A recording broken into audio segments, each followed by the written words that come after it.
Hello, everybody. Welcome to another episode of The Male Perspective. I am your host, Lana Reid, and today I have with me the pleasure of speaking to Mr. Scott Litch. He is the author of A Husband's Survival Guide, but more impressively, he's managed to stay married to the same woman for 28 years. So we're going to get a wealth of information from him today. And Scott, thank you for hanging out with me. I really appreciate your time.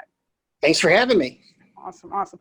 Now, this 28 years with your wife, I want to know, when you first started this journey 28 years ago, what did you, the young Scott, think marriage was about? What did you think marriage looked like?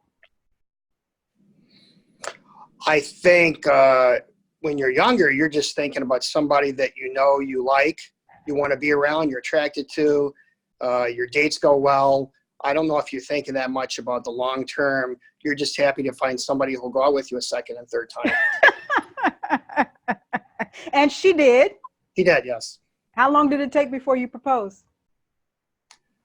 I guess we started dating about 1988 and finally got married in 91. So it probably took me maybe a couple of years. Okay. But we were pretty serious. I'd say within the first few months, we knew we wanted to be together, and so it wasn't I think we both reached the conclusion pretty early, which is nice. Okay. And so you just thought you get married and you just set up house and you get the white picket fence and the dog and that's it. Yeah, I didn't think about dogs at the time. I think we knew we both wanted kids, maybe one or two. I think I wanted two, which we have because I was the only child and I always felt that has some advantages, but it's also somewhat a little lonely. So I thought two was right. She came from three brother and sisters, so we compromised on two kids rather than one or three. That worked out okay with the kids, obviously, which is not always certain. But I think part of the thing was interesting is we never thought we had the model marriage, particularly in the early years. It wasn't like we were always getting along or didn't fight, didn't have disagreements. But then we realized over time that we still seemed to be together. And particularly, she was in a Mummies and Me class with our older daughter when she was a baby. And I think every other couple in that class since then has been divorced.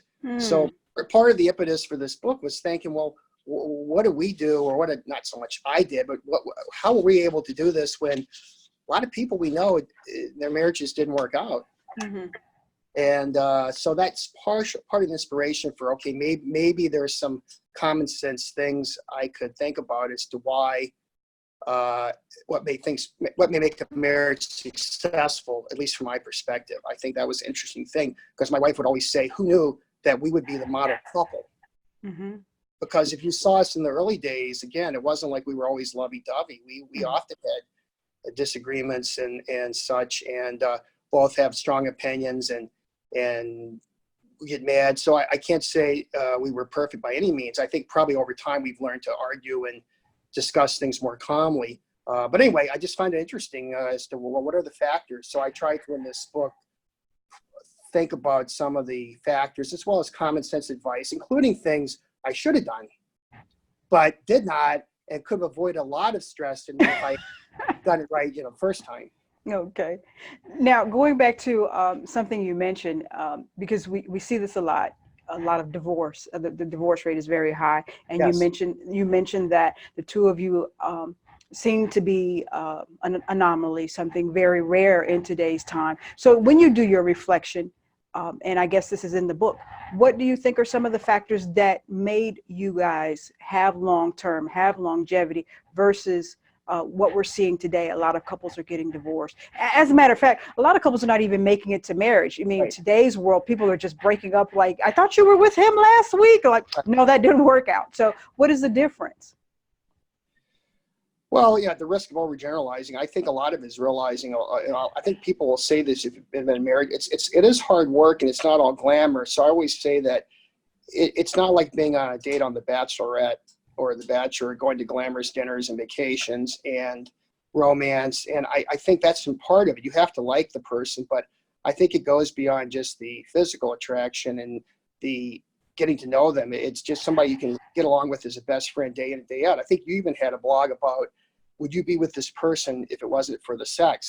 And I argue in my book, maybe a lot of guys wouldn't agree with me that sex is overrated for a marriage, because I think it's pretty easy for most guys, assuming everything's functioning, to have enjoyable sex. But I don't think it's that easy to find someone who you really want to be with day in and day out, when things aren't easy, when you're tired, when things aren't glamorous, when nobody wants to go take out the trash or let the dogs out or what have you. And I think if people go into marriage thinking it's all fun and games and not hard work, I think they would be, I think they'd be a little disappointed that it is a lot of hard work and sacrifices you naturally have to make for another person. My wife also spent years kind of getting me out of the only child syndrome, because I was used to having things my way. We go where I want to go when I want to go. Mm-hmm. And that obviously doesn't work in a marriage. It has to be. Not at all, not at all. And I can sympathize with you. I'm an only child, and some points that you touched on. One of the standing jokes that used to be with me and my late husband, I would roll over in the morning and be like, "Oh, you're still here." But I don't think that's part of the process that people really understand when they, especially younger people, when they get into these marriages, is that like, that's it. That's that same person every day, all day, that person. And sometimes, especially on the female side, sometimes we can get, some of us, let me say some of us, oh, the wedding, we get all the ceremony, we get caught up in that, but we don't realize, like, afterwards, it's that person, that particular person, every day, this month, next year, whatever. And I guess a lot of people are just kind of losing that concept of the work and the longevity. And I sympathize with your wife, because my late husband had to go through the same thing. Like, it's not just about you. And I'm like, what do you mean it's not just about me? I agree with you 100%. I think I make the observation from a guy perspective that if you're looking at from a heterosexual man, there's a large range of women who you would say are pretty attractive and all that. But of that number, there's only a very small percentage, hopefully including your wife, who you actually would want to be with day in and day out. Mm-hmm. So it's almost like if you're interviewing for a job, the attributes you're looking for a job are not just the superficial. Okay. Otherwise, it's not just somebody who you're going to have. And I always make this joke about some of the reality shows, like anybody could have a great time going to a fancy restaurant or a nice resort for a weekend. The real test is if you get along with them when you're tired, cranky, and stressed out, which is a lot of day to day, which is not all fun and glamour. Oh, yeah. Yeah. I mean, because when you get married and you're in this teamwork and this partnership and life starts to hit you, you've got like a kid with a fever, you've got homework to do, we're trying to figure out how to pay this bill. Like, that's when the trueness of a relationship really starts to express itself. Now, I'm curious, you and your wife, you have 2 kids? 2 daughters. They're both in college now. And like with kids, you go from a lot of physical support to more emotional support. Mm-hmm. And I would say right now we're kind of in the phase, although I think we get along with them great. But my wife is more of the emotional, motivational support coach. And I'm usually the guy they contact about transferring the money. Hey, Dad, I need $20 for this. Hey, Dad, I need this. But I'm curious. You have 2 girls, and so they're college, so they're in their 20s. I'm going to say 24 and 21. Yeah. So they're caught up in today's glitz and glamour of relationships, let me say. But they have parents that have stood the test of time. Do you see them in your interactions with them as daughter and dad with some sort of pie in the sky, rose-colored eyes, delusions about what relationships are? Or do you think they have healthy expectations as they're out there dating? Because they're in a different world than what we had to go through. Right. Well, I think they would know from watching my wife and I that relationships aren't always stress-free or no arguments. Mm-hmm. And I think they would understand, therefore, if you get into a fight or disagree with your boyfriend or girlfriend or whatever, it's not the end of the world, that people will have different opinions and you have to work that out. I hope they would think that you can have a successful relationship, and if you find somebody that you love and you can get over some bumps and rough times, and we'll see how they go in their own lives. My older daughter really hasn't had a serious relationship. My younger one has just started dating a guy in college now, and we've met him and his his mom, and it's really her first serious relationship. So it's hard to say how, but I think that I think I think they both feel comfortable communicating with my wife and I, which is important. I don't think they would like not share something or things that come up. So, but I would have to give my wife a lot of the credit for that, because she's much more of the hands-on, touchy-feely, talk to me at any time. And I have a great relationship with them, I think, but I still think in our case, the mom is much more on call for the board count. Mom, I don't know why he didn't ask me to the prom. Yeah, And then right. I understand. But you were right. You hope that they model it under, what is a good relationship and not something that would be bad. And although, of course, they also learn a lot from seeing their friends in relationships. Some good and some kind of a little bit toxic, and hopefully they learn something from that too. Yeah. I just think there's a lot of pressure on the younger generation, like you mentioned, like the Bachelorette or whatever. They're seeing these concepts, these irrational thoughts that you should be whisked off here, to some foreign, and if he doesn't do all of this and that, then he doesn't really love you. But realistically, a man can't keep that up and try to have a 1-year plan, 3-year plan, 5-year plan for this relationship. So, I just think that there's a lot of delusional ideas being put in the younger generation. You're absolutely right. Yeah. I think it was a Woody Allen movie where he said, a guy can't possibly keep up that level of charm for a long period of time. You can do it on a date or in short spurts, but I think also they have a different world. I mean, again, generationally, we still had to call people up on the phone and have a conversation to ask them out. Nowadays, they start the interactions by texting and this and that. So the whole courtship is much different these days of social media and all that. So it's you try to advise them the best you can, but it is a different world. Now, on the other hand, my other observation is, at least it seems it was more acceptable now to go out in groups, whereas when I was coming up, it was much more, if you didn't have a steady girlfriend, it was kind of a prestige thing. Now it seems to me it's not as big of a deal. Yeah. People, you go to a dance or prom, and maybe that's good, because, well, for most people, you're not going to wind up marrying your steady girlfriend in high school. So let's circle back to A Husband's Survival Guide. Now, this book offers practical strategies and solutions for a variety of sources: marital friction, relatives, that's the big one, children, pets, budgets, household chores, and sex drive, which we talked a little bit about, but we'll get into that. So a lot of times, one of the biggest issues in relationships, and somebody had told me this a long time ago, is finances. No romance without finance. What are your suggestions about, a new couple? Let's say it's a young couple, setting out a budget, because she's got her things she wants and he's got his things he wants. And, there's this whole dynamic of wants versus needs. Do you have any creative tips for that little friction? You're right. It can be a huge source of friction. I think, first of all, you have to find out your styles and who's got the best strengths or what their weaknesses are. I tried to be fair and say, look, I understand some wives are probably much better at managing money and investments and budgeting than our husbands. Frankly, I don't think my wife and I are great at budgeting. I think she definitely is. It's more of a spending issue with her, and it's a challenge because it's not romantic. And only when a husband's like, I'd like to give my wife everything she wants, but of course, unless you're tremendously rich, you can't possibly take her on every vacation, buy everything. So it is something I think you have to have conversations and work out and set priorities. And I don't know if I have a perfect system for that, but it does require a lot of work. I guess my one advice is that, I know this almost makes it sound like a business operation, but I think it's probably better to have those conversations in a setting separate from having a romantic dinner or date and so forth. I know I might be able to switch gears, but I know my wife can't switch gears. Like if we're talking about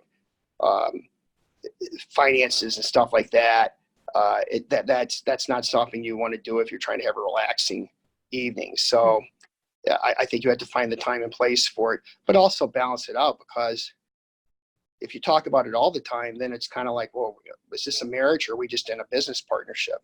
That's true. That's true. But it is a challenge. And I do point out too, that for most families these days, and particularly if you have kids, they add a lot to that equation, because there's a lot of expectations that weren't there when we were growing up. And I think it's true across a lot of range of families, whatever their kids do, that it's almost expected that you sign them up for training and instruction and leagues and travel leagues and summer camp and theater camp, band camp. So I think those things add stresses in addition to whatever you and your wife may want. And I guess like everything, you have to determine what's most important for you, and hopefully you reach some common ground. But I would say I think a lot of couples naturally struggle with this because of there's so many options in our society for things you can get, and you're constantly deluged about all these great things you can buy online and ads, and so you kind of most people say I'd like a lot more things than I actually can afford to buy. Now, and I don't mean to say my wife, I like to buy a lot of things too. I think the thing was I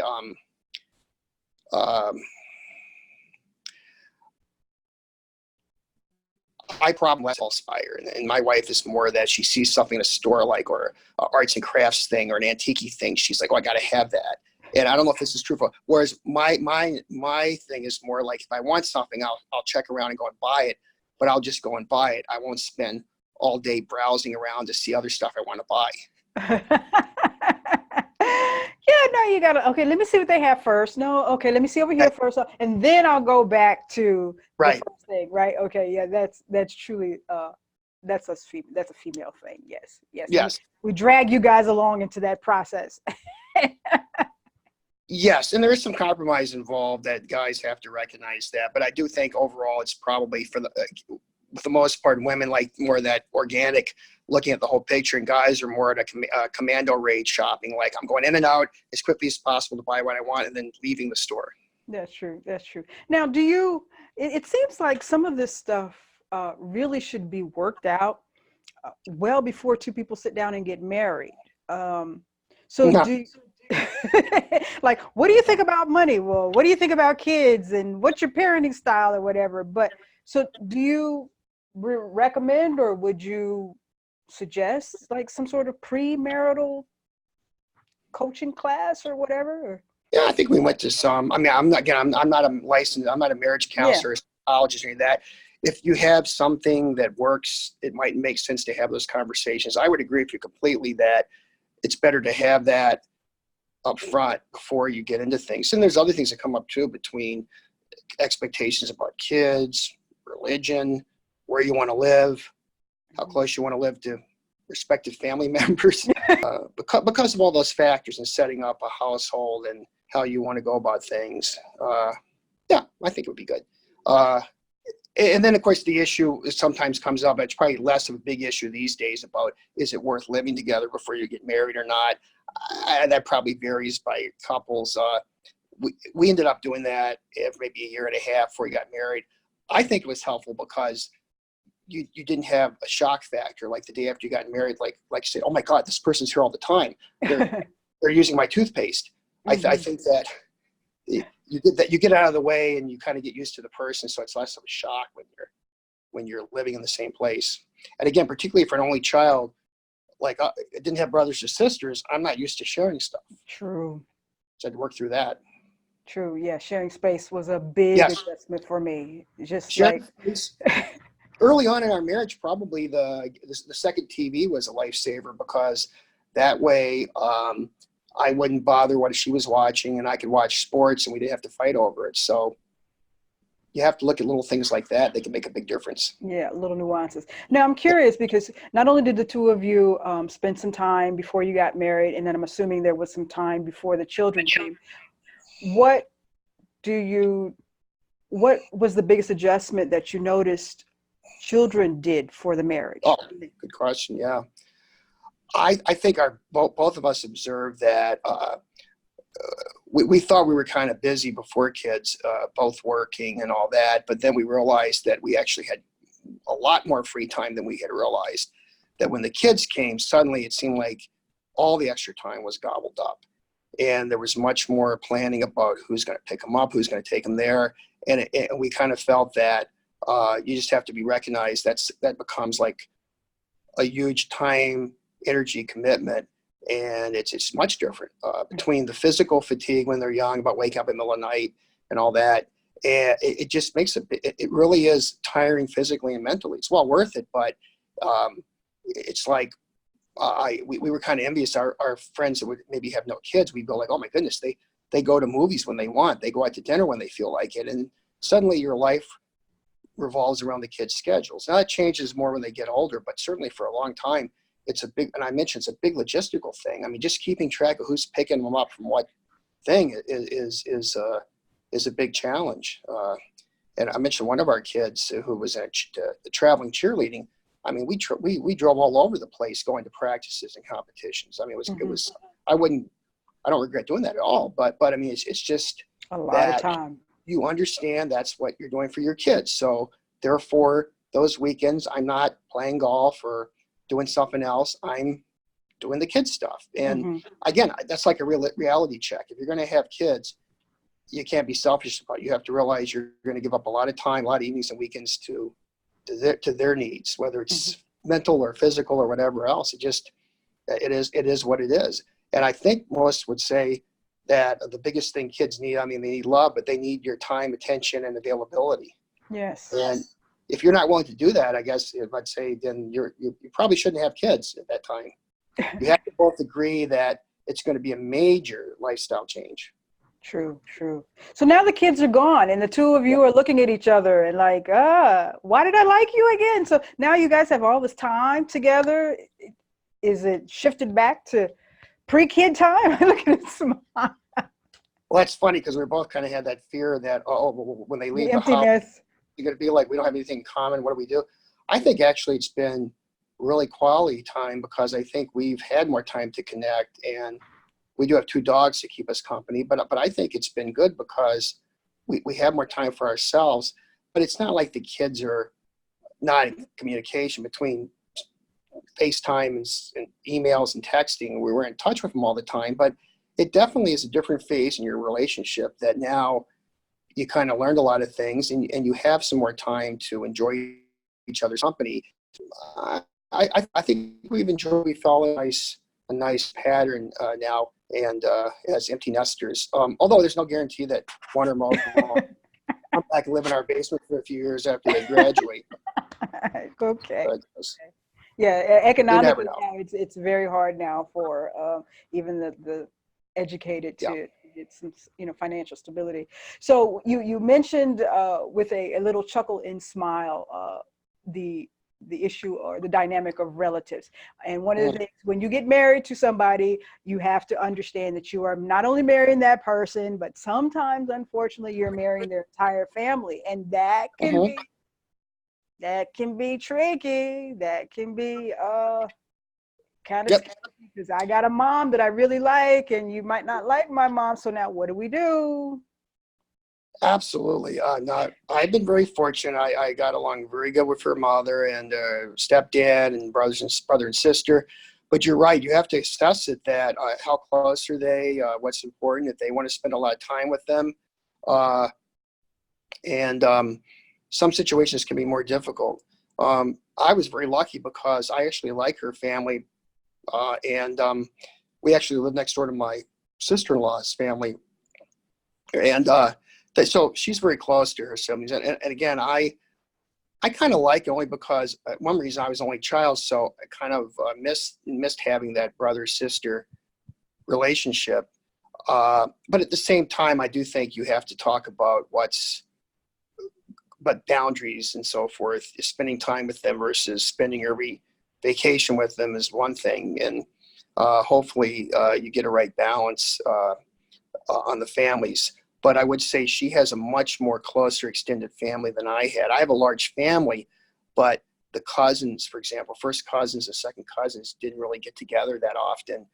And whereas in her family, they get together fairly regularly. So again, for a couple, you have to say, are you okay with that? And how to balance that out. I do point out that for the most part, if a wife, if she wants to spend time with her family, you're kind of digging yourself in a hole if the husband puts up a resistance on that. I think if they're like, I want to go see them, I want to do this, I think you're going to wind up in the doghouse if you're, oh, I don't want to do that, and there's a football game on that weekend. Yeah, that's just not a good excuse. Uh-huh.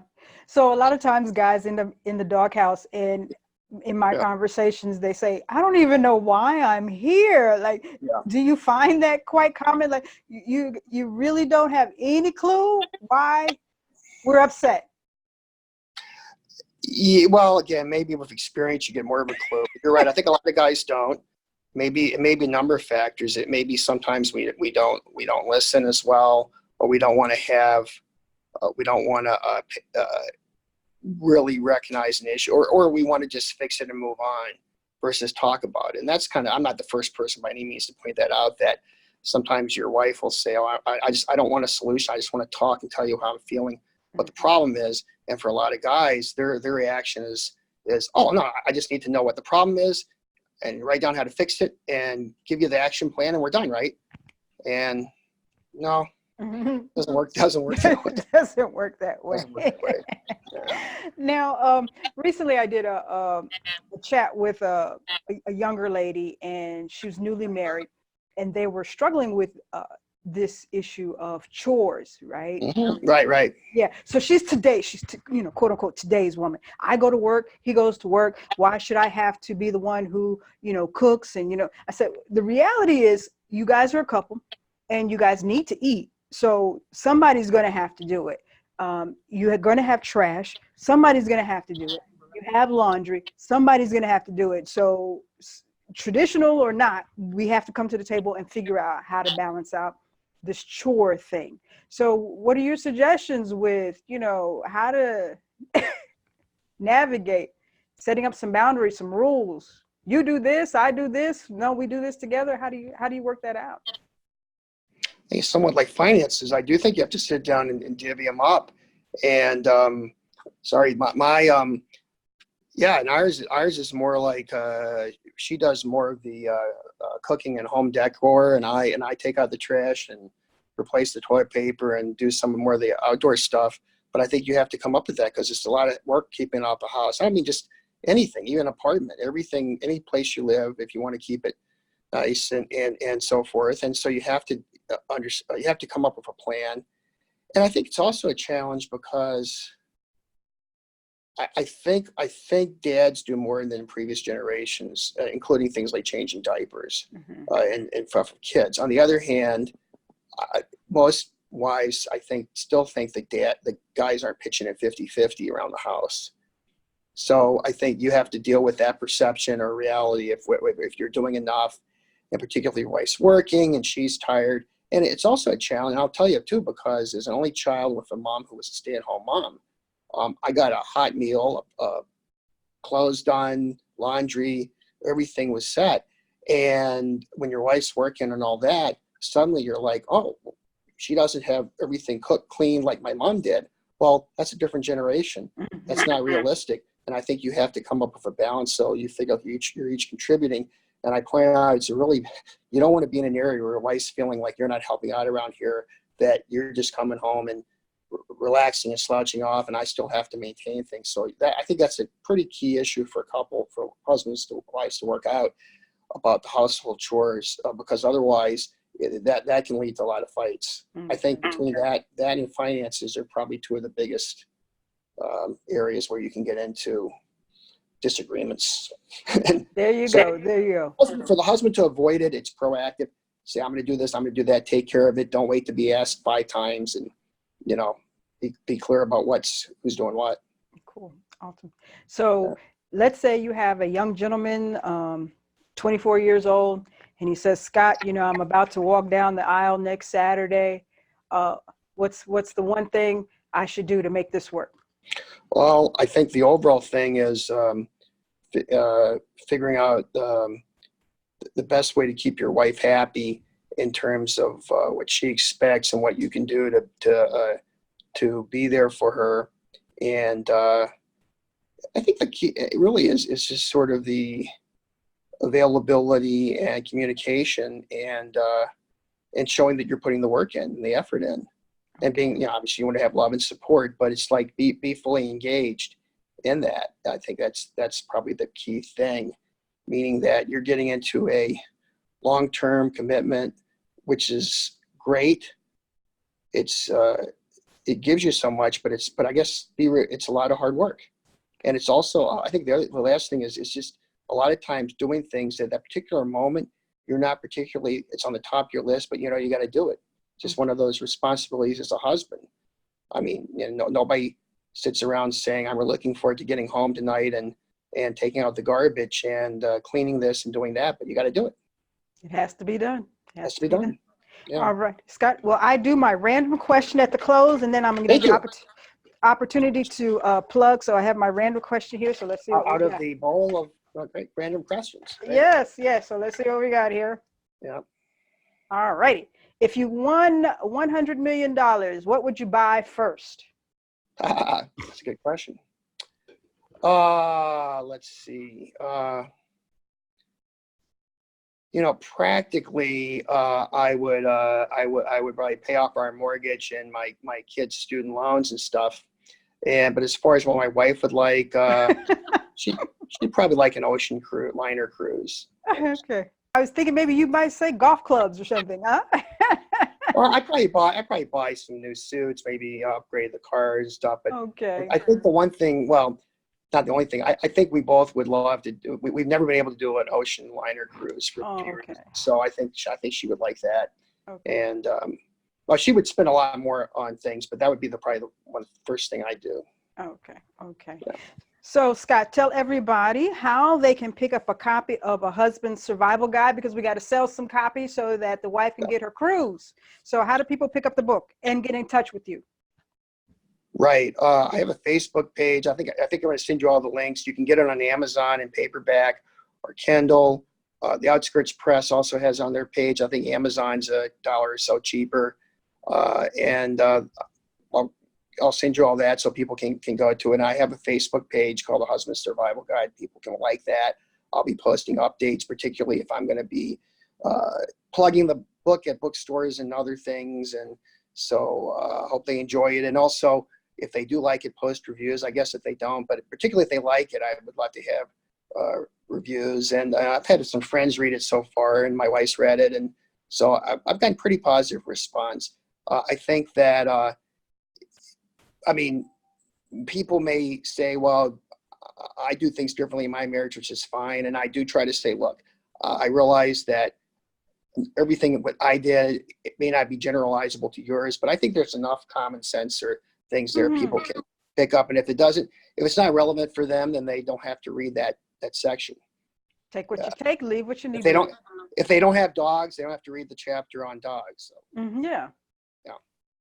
Good deal. Yes. So. Well, Scott, thank you for hanging out with me. I appreciate it. Thank you very much. It's great. I enjoyed myself. See, it's painless, right? It's not that bad hanging out with me for 30 minutes, right? That was great. I really appreciate the time and great questions. Awesome. Well, that concludes this episode of The Male Perspective. I will see everybody next time.